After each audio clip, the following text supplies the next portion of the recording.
To all our partners, guests, and fellow health advocates, good morning po sa ating lahat. Sino po sa inyo ang may relative na may hypertension?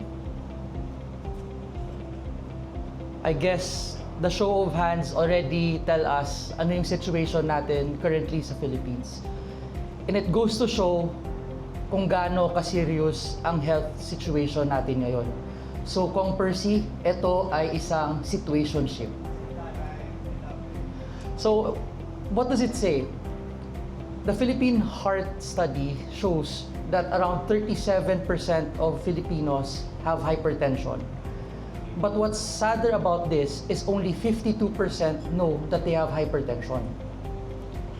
It goes to show that we are not taking this problem seriously. And this time, we should already take positive steps because the Philippines will not go any better if its members or its constituents is not going to be a healthier version of the past. Ladies and gentlemen, this health crisis is something that is not made by nature, but this is something that has been marketed to us. From pre-packaged labels to colorful candies and to all the other approaches that would make us eat sweets and high-protein foods. These are things that affect our daily lives. But why is this important? It is important because high sodium intake and all other problems related to it is like a landlord, and every day there is a silent rent. And the rent fees are one, kidney disease, heart attacks, and even early death. For us legislators, this is an important indicator that a law must be passed. Why is it important?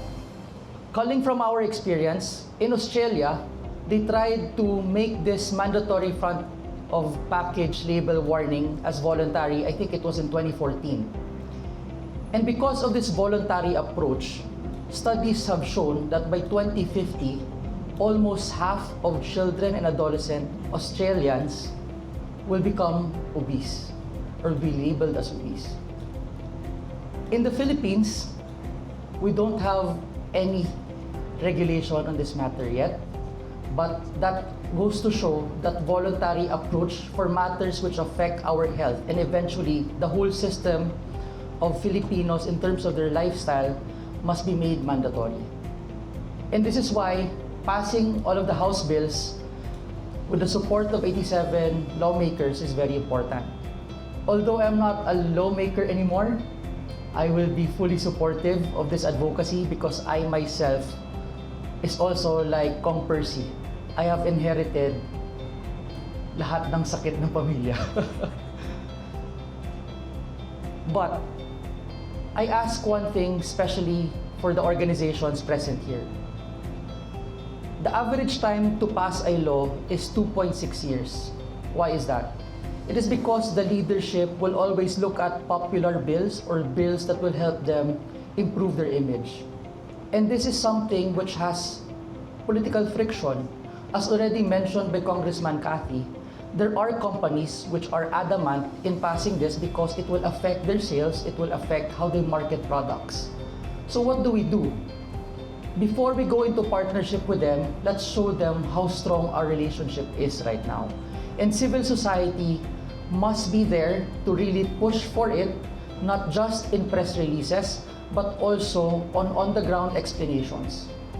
There is no other way to lobby it, but the only way to lobby a regulation that is as important as this is to make the people understand and make the people feel that this is an important task which requires all of us to participate in.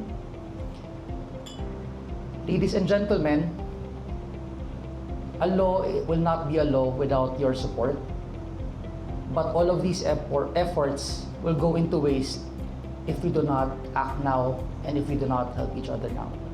So I hope, even if I am not part of Congress anymore, you will join us in pushing for the passage of all of these bills, and I commit myself 100% together with Imagine Law and all of our stakeholders, to do efforts on the ground and to lobby in Congress to have this passed, hopefully within the 20th Congress. Thank you and good morning to everyone.